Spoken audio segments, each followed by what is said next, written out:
Do you remember a scripture verse? I can't give you the address.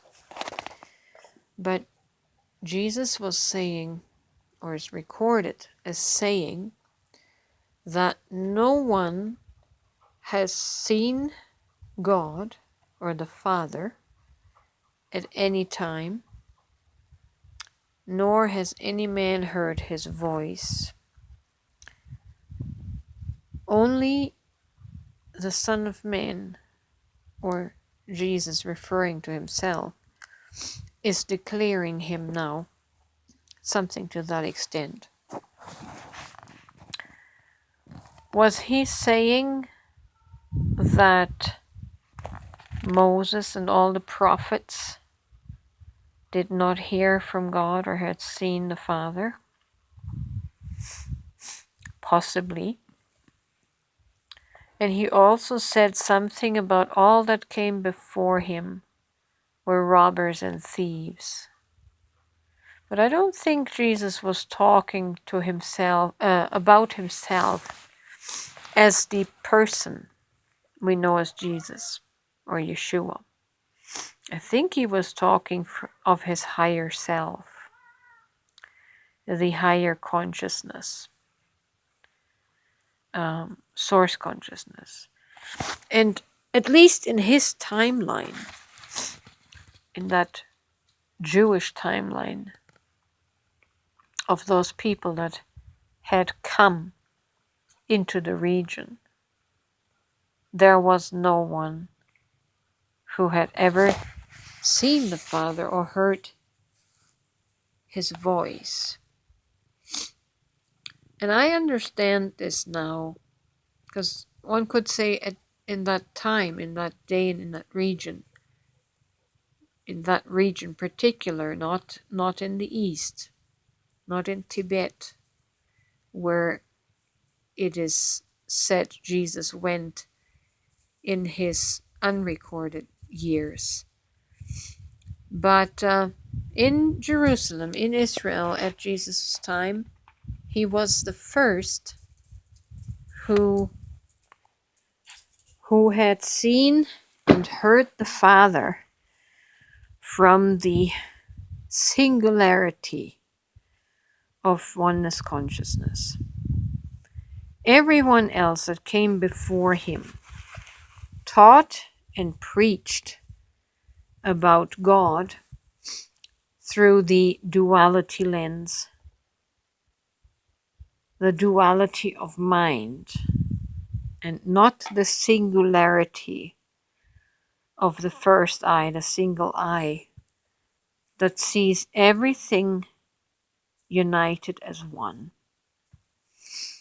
And so in that sense, Jesus was right in saying, no one has ever seen or heard God except he himself at the time, who came in the Christed consciousness of one, or I am. And everyone who had come before him, Moses and the prophets, were thieves and robbers. Because that consciousness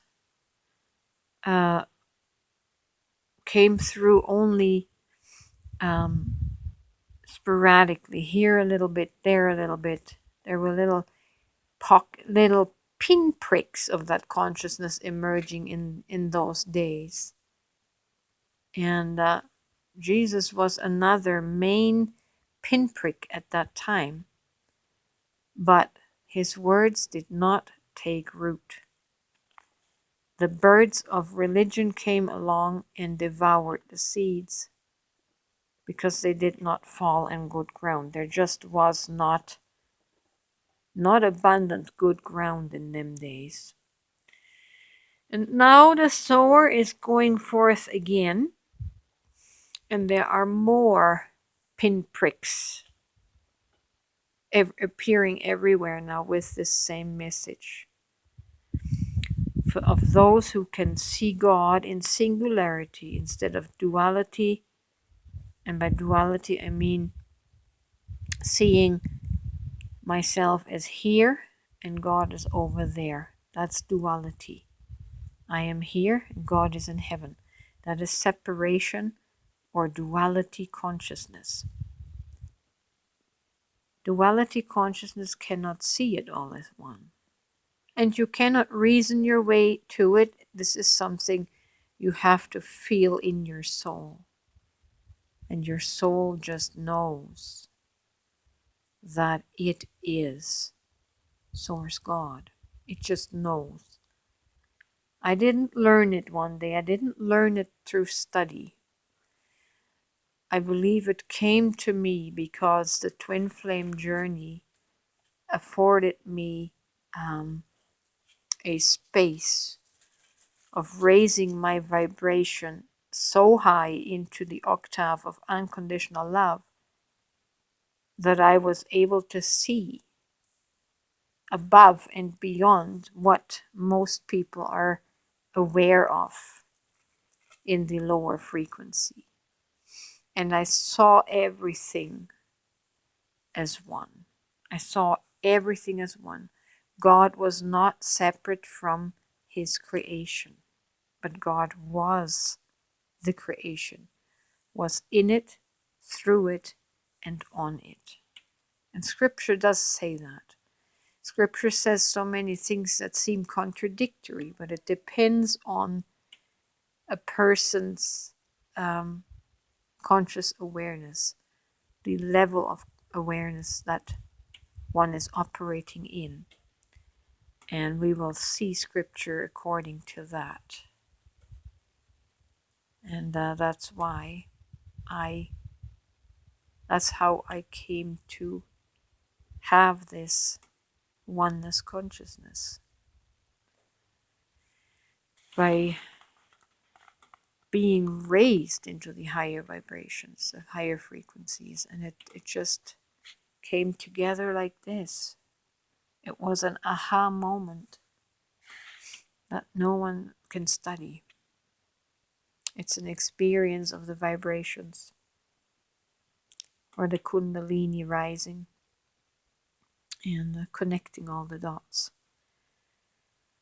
So from that perspective, Jesus in his timeline and region was the only one that had seen the Father in this singularity view and spoke of him from that awareness.